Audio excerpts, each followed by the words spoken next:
Bismillahirrahmanirrahim. Assalamualaikum warahmatullahi wabarakatuh.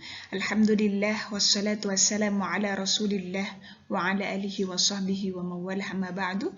Baik, pada pertemuan kali ini kita akan membahas tentang metodologi kitab tafsir Jami'ul Bayan an Ta'wili Ayyil Quran karya Ibnu Jarir At-Tabari. Siapa itu Imam At-Tabari? Imam At-Tabari ini memiliki nama lengkap Abu Ja'far Muhammad bin Jarir bin Yazid bin Katsir bin Ghalib At-Tabari. Imam At-Tabari ini lahir di kota Amul, ibu kota Tabaristan. Jadi memang nama populer beliau kan Imam At-Tabari ya. Tapi memang pada dasarnya At-Tabari ini dinisbatkan dari nama kotanya, Tabaristan, yang kemudian dikenal Imam At-Tabari. Oke, beliau ini lahir pada tahun 224 Hijriah atau awal 225 Hijriah. Pertanyaannya kemudian, kenapa di sini terjadi perbedaan tahun ya? Ada yang 224 Hijriah, ada yang 225 Hijriah. Sebenarnya perbedaan ini itu memang dikisahkan oleh Imam At-Tabari sendiri. Jadi pernah muridnya Abu Bakar Ibnul Kamil itu bertanya kepada Imam At-Tabari mengenai tahun kelahirannya. Nah, disitulah kemudian Imam At-Tabari menyampaikan bahwa tradisi orang di daerahnya itu sistem penanggalan itu berdasarkan peristiwa. Nah, ketika beliau beranjak dewasa, beliau menanyakan peristiwa yang terjadi di saat kelahiran beliau itu terjadi pada tahun berapa. Tetapi memang di situ terjadi perbedaan pendapat ya. Ada yang mengatakan peristiwa tersebut terjadi di akhir tahun 224 Hijriah, ada yang mengatakan terjadi di awal tahun 225 Hijriah. Inilah yang kemudian menyebabkan tahun kelahiran beliau, ada yang berpendapat akhir tahun 224 Hijriah, ada yang mengatakan awal tahun 225 Hijriah. Oke, selanjutnya beliau ini meninggal pada tahun 311 Hijriah. Jadi beliau ini hidup di abad 3 Hijriah dan wafat di awal abad 4 Hijriah ya. Oke, kalau kita melihat sosiohistoris ya, bagaimana ketika abad 3 dan 4 Hijriah ini, kalau kita melihat sejarah, pada abad 3 Hijriah itu merupakan periode keemasan peradaban ilmu pengetahuan Islam ya. Itulah nanti yang berpengaruh terhadap kematangan keilmuan beliau ya, dan beliau ini memang dikenal sebagai ulama yang sangat produktif ya. Karya-karyanya sungguh sangat banyak sekali. Selanjutnya, bagaimana perjalanan intelektual Imam At-Tabari? Kalau kita melihat perjalanan intelektual Imam At-Tabari, beliau ini kan seorang ulama yang sangat terkemuka ya. Nah, beliau ini menjadi seorang ulama yang terkemuka itu tidak terlepas dari kegigihan orang tuanya, yakni ayahnya Imam Jarir Ibnu Yazid. Nah, beliau ini memang seorang ulama ya, ayahnya Imam At-Tabari ini seorang ulama. Ayahnya inilah yang membentuk Imam At-Tabari ya menjadi seorang yang menggeluti di bidang agama. Ayahnya yang memperkenalkan kepada Imam At-Tabari dengan membawanya kepada guru-guru terkemuka di tanah kelahirannya.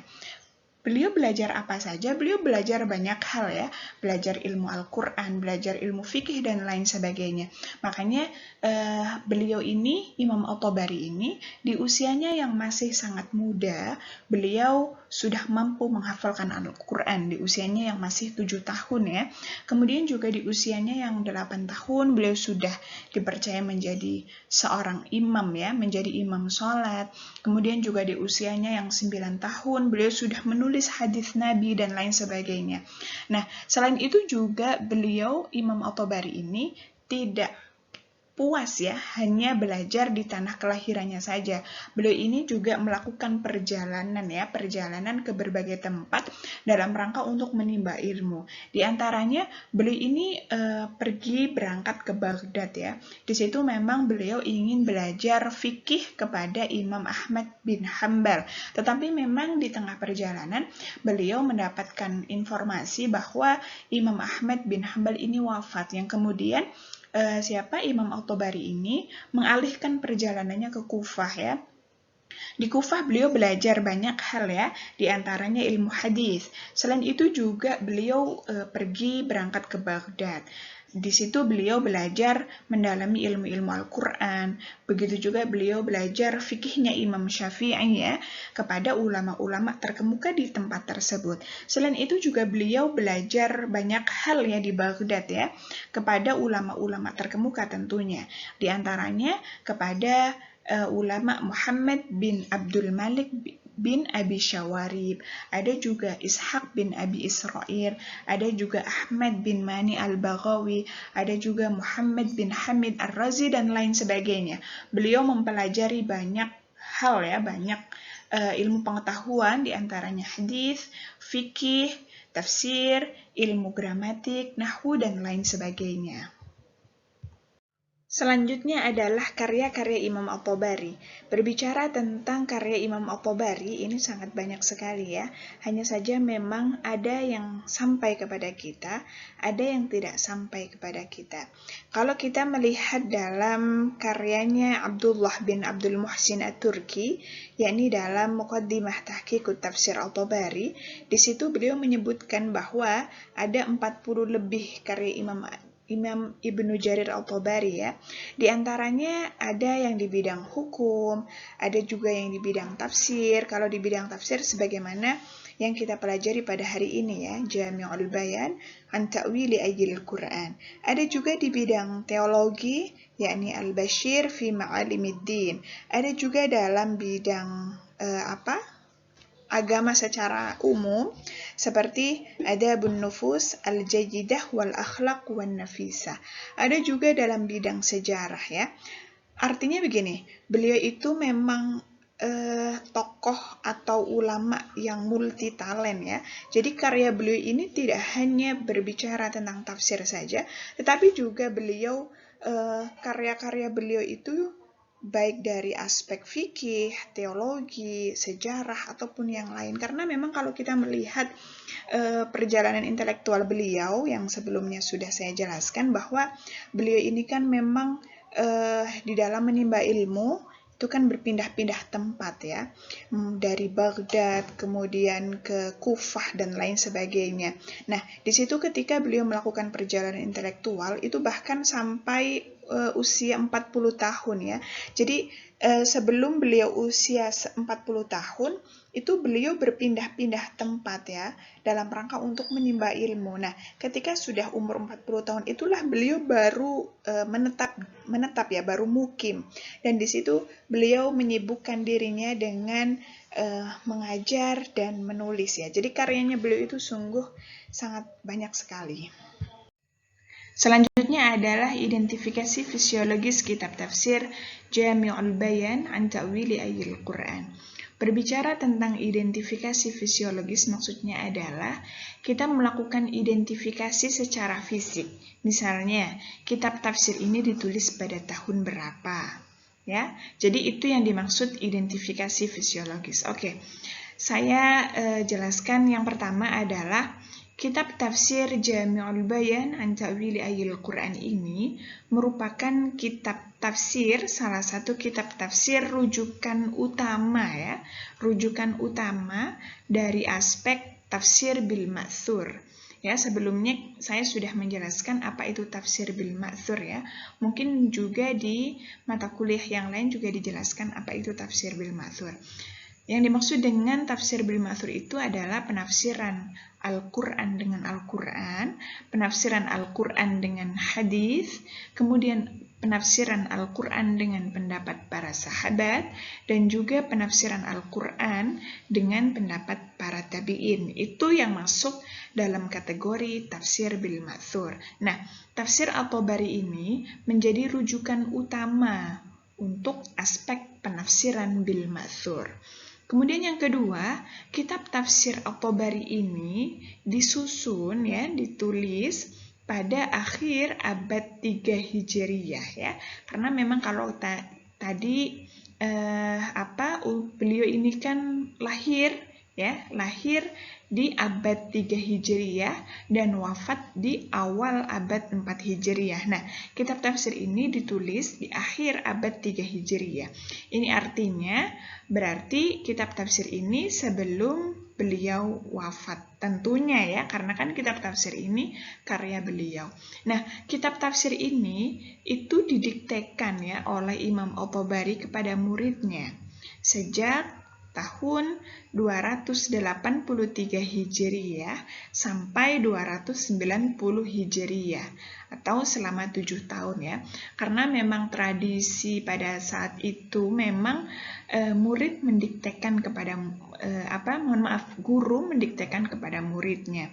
Nah, di situ selama 7 tahun ya untuk proses penafsiran Al-Quran dari surah Al-Fatihah sampai dengan surah An-Nas. Kemudian kitab tafsir ini itu selesai ya, dalam artian Imam At-Tabari menafsirkan dari surah Al-Fatihah sampai surah An-Nas sebanyak 30 juz dan dikemas dalam 15 jilid ya. Misalnya jilid 1 itu berisikan juz 1, jilid 2 berisikan juz 2, jilid 3 berisikan juz 3 dan 4, jilid 4 berisikan juz 5 dan 6, dan seterusnya ya, sampai jilid 15 itu berisikan juz 30. Selanjutnya adalah apa yang melatar belakangi penulisan Imam At-Tabari di dalam menulis kitab tafsir Jami'ul Bayan an Ta'wili Ayatil Quran. Oke, di dalam karyanya Pak Saiful Amin Ghaffur di situ disampaikan bahwa yang melatar belakangi Imam At-Tabari menuliskan sebuah kitab tafsir itu karena memang Imam At-Tabari ini merasa prihatin ya atas pemahaman masyarakat pada saat itu di mana mereka hanya bisa membaca saja tanpa memahami makna kandungan ayat Al-Quran itu sendiri. Itulah yang kemudian Imam At-Tabari itu berinisiatif untuk menuliskan sebuah kitab tafsir dalam rangka mengungkap beragam makna Al-Quran. Oke, saya berikan contoh penafsirannya terlebih dahulu ya, baru nanti kita lihat bagaimana Imam At-Tabari ini metode penafsirannya, bagaimana sumber penafsirannya, dan juga bagaimana karakteristik, bagaimana corak penafsiran beliau. Oke, di sini saya ambil surah Al-Maidah ayat 6 ya. Bismillahirrahmanirrahim. Ya ayyuhalladzina amanu idza qumtum ilas shalah faghsilu wujuhakum wa aydiyakum ilal marafiq al-ayah. Karena memang ayat ini sangat panjang ya. Oke, beliau ini selalu ketika menafsirkan ayat itu beliau akan menjelaskan kata per kata potongan ayat tersebut ya, potongan per potongan kalimat ya. Nah, di sini saya hanya mengambil bagaimana ketika beliau menafsirkan idza qumtum ilas shalah ya.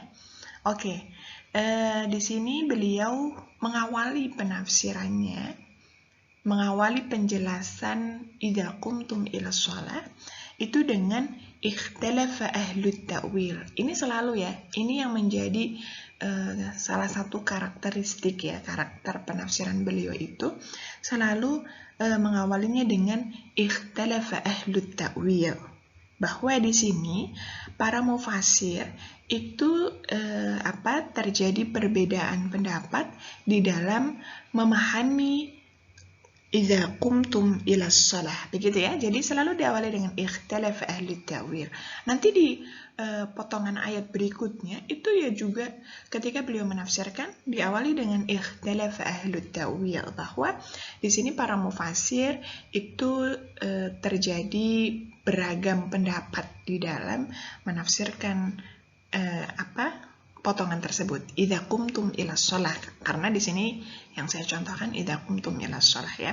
Oke, di sini terjadi perbedaan pendapat di antara para mufassir di dalam memberikan makna idza qumtum ilas shalah. Kenapa terjadi perbedaan pendapat? Karena memang redaksinya kan umum ya. Idza qumtum ilas shalah.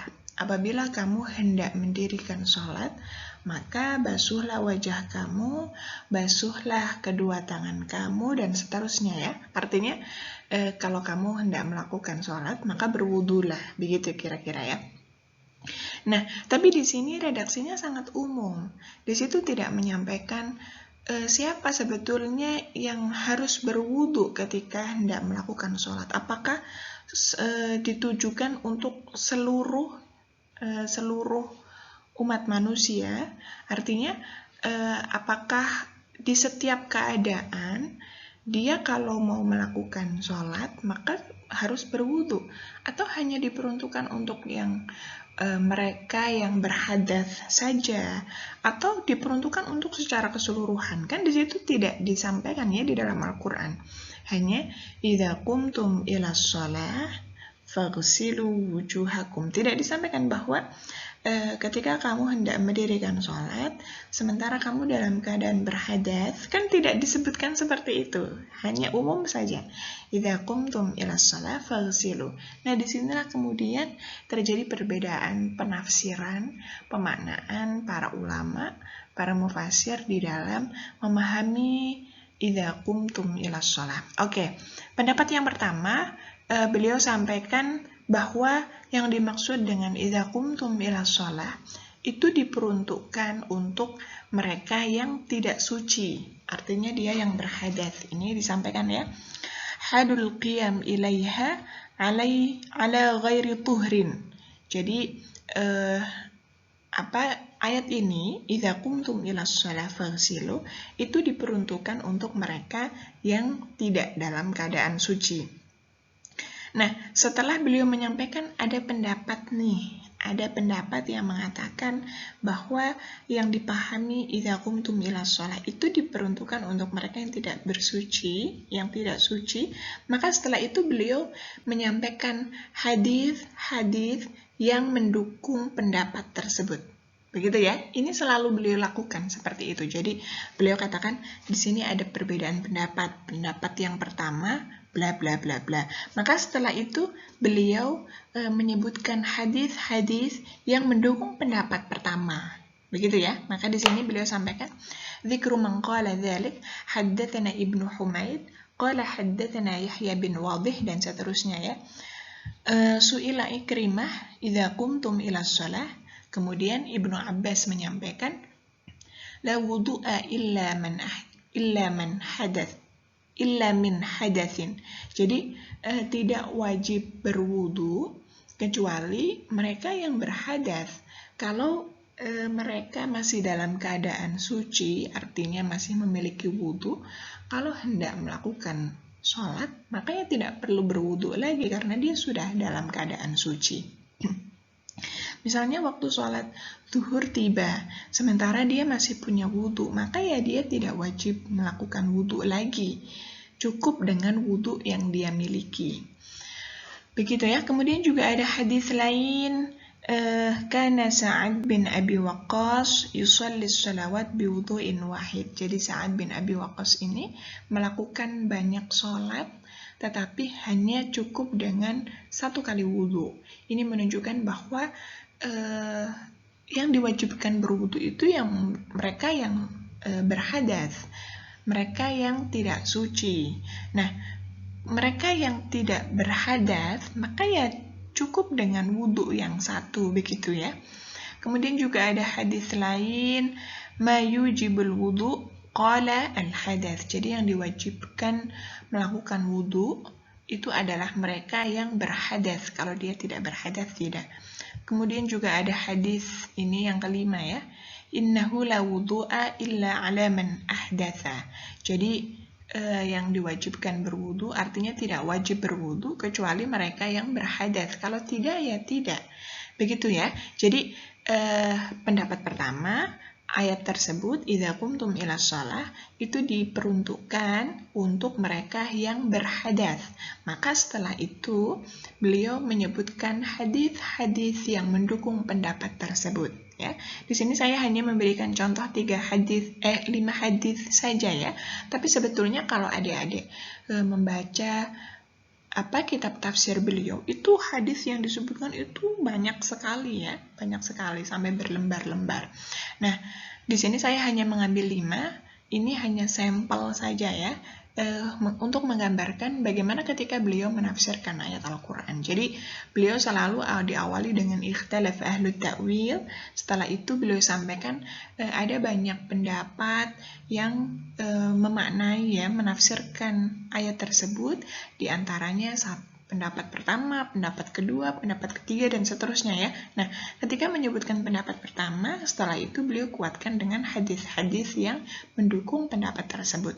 Setelah itu, waqala akharun, sementara pendapat yang lain, karena kan tadi ada pendapat pertama ya. Nah, pendapat yang lain seperti apa? Waqala akharun ma'na dzalik ya ayyuhalladzina amanu idza qumtum min naumikum ila shalah. Nah, pendapat yang lain itu yang dimaksud idza qumtum ila shalah, apabila kamu hendak mendirikan sholat, di sini itu yang dimaksud adalah diperuntukkan untuk mereka yang bangun dari tidurnya. Idza qumtum, apabila kamu bangun dari tidurmu dan hendak melakukan sholat, maka berwudulah, begitu ya. Nah, kemudian beliau menyampaikan hadis-hadis yang mendukung pendapat tersebut. Misalnya, haddatsana Al-Qasim qala haddatsana Al-Husain, mohon maaf ya. Dan seterusnya, ya ayyuhalladzina amanu idza qumtum ila shalah qala yakni idza qumtum min naumikum. Jadi yang dimaksud idza qumtum ila shalah itu adalah diperuntukkan untuk mereka yang bangun dari tidurnya, yang diperintahkan untuk faghsilu wujuhakum wa aydiyakum dan seterusnya. Begitu juga di hadis yang lain, haddatsana Muhammad bin Al-Husain dan seterusnya ya. Idza qumtum ila shalah faghsilu wujuhakum faqala qumtum ila shalah minan naumi. Jadi yang dimaksud adalah bangun dari tidur ya. Apabila kamu bangun dari tidurmu dan kamu hendak melakukan sholat, maka faghsilu wujuhakum wa aydiyakum.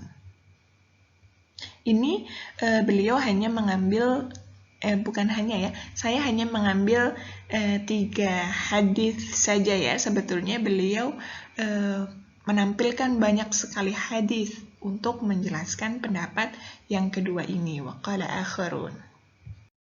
Selanjutnya, tadi kan beliau ketika menafsirkan idza qumtum ila shalah, di situ ada pendapat pertama yang mengatakan bahwa ayat tersebut diperuntukkan untuk mereka yang dalam keadaan berhadas. Maka mereka yang dalam keadaan berhadaslah yang wajib melakukan wudhu ketika mau melakukan sholat.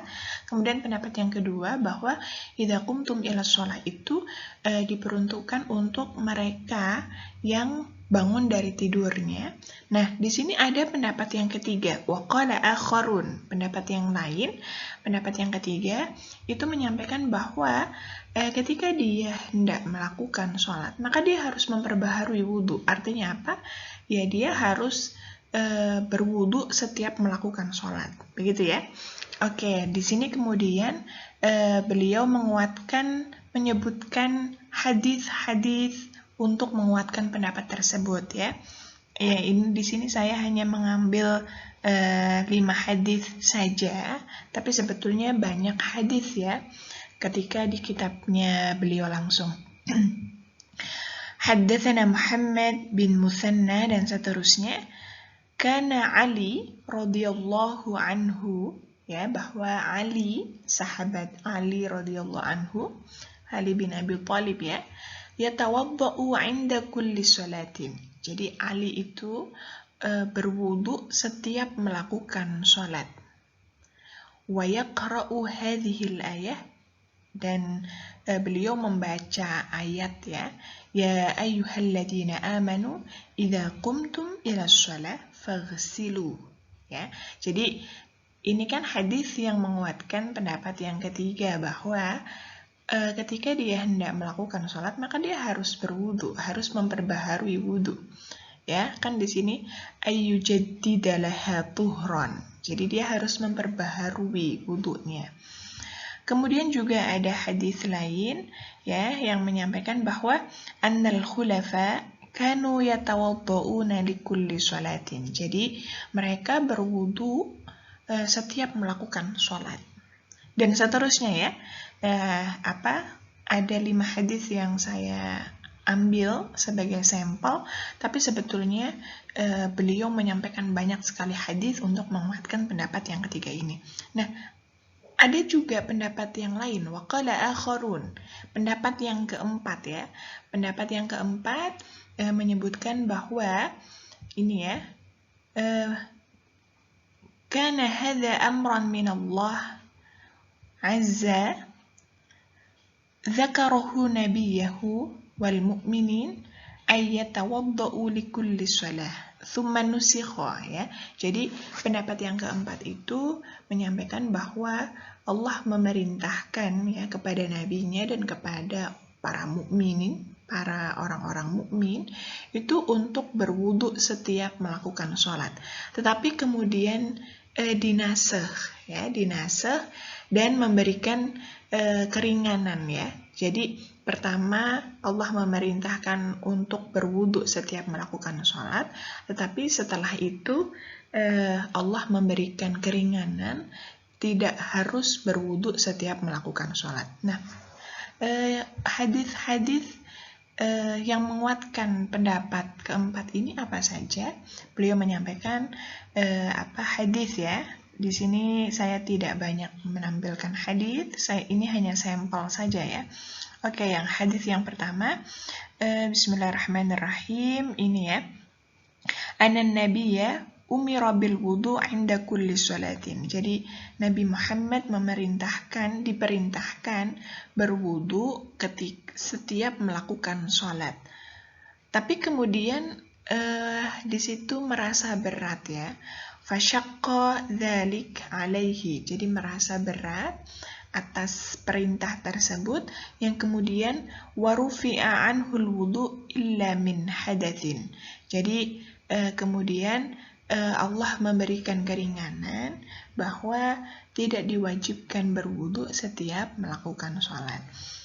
Begitu ya. Jadi intinya ketika beliau menafsirkan Al-Quran itu beliau akan menjelaskan kata per kata. Nah, ketika menjelaskan kata per kata tersebut, beliau selalu diawali dengan menjelaskan ikhtalafa ahlut ta'wil, bahwa di sini terjadi perbedaan pendapat, ada ragam pendapat di antara para mufasir di dalam memaknai kata tersebut. Nah, karena kita mengkaji idza qumtum ilas shalah, maka beliau sampaikan pendapat pertama yang memahami idza qumtum ilas shalah bla bla bla bla. Setelah itu beliau sampaikan hadisnya.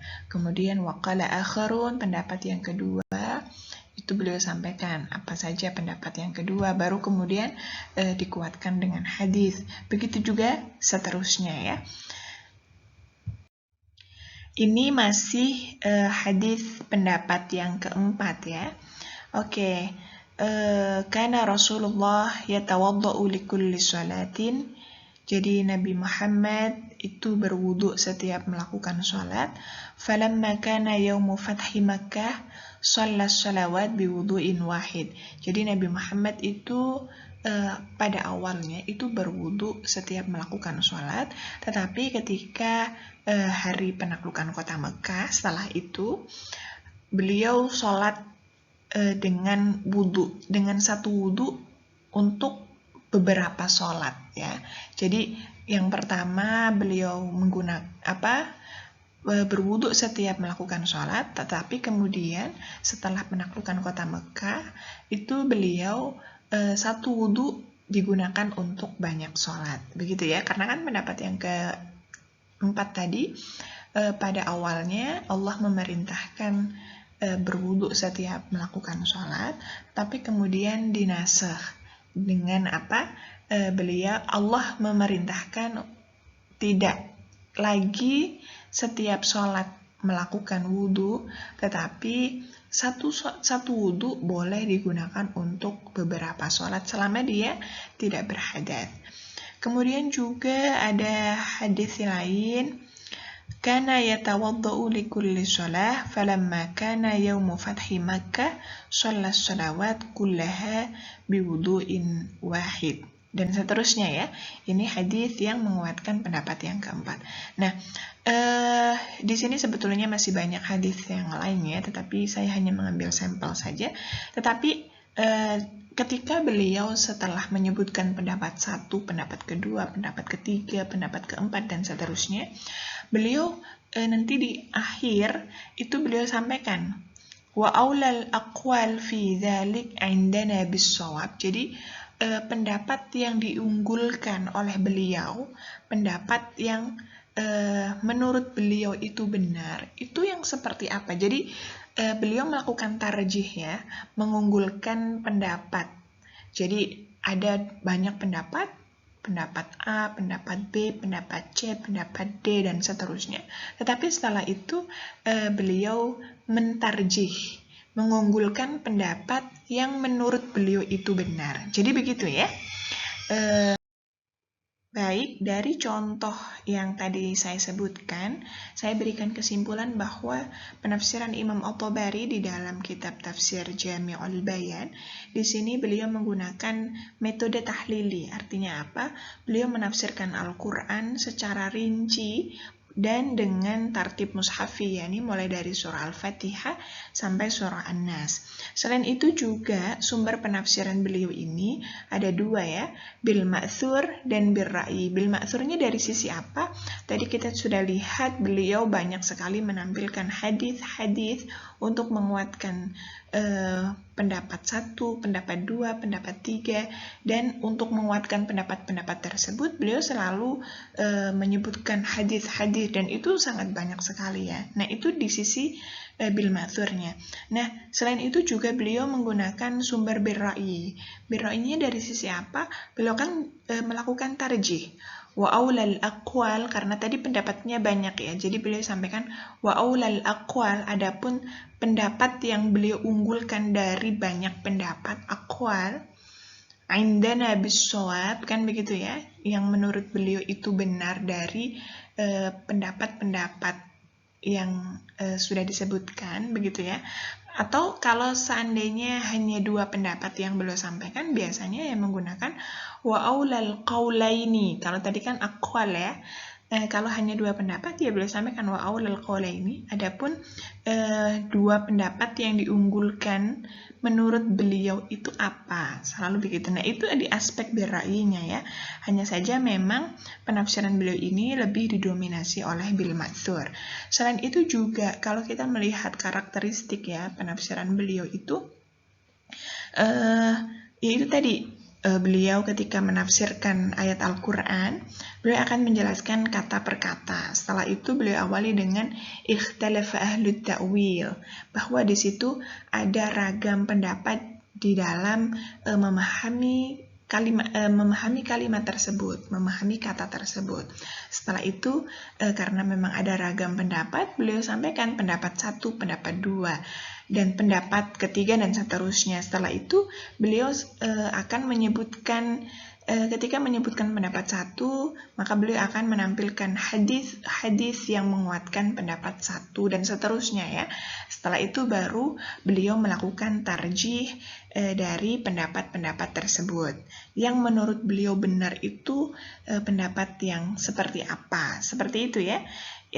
Oke. Jadi nanti untuk lebih jelasnya kita bisa diskusikan melalui via Zoom. Kurang lebihnya saya mohon maaf yang sebesar-besarnya. Wassalamualaikum warahmatullahi wabarakatuh.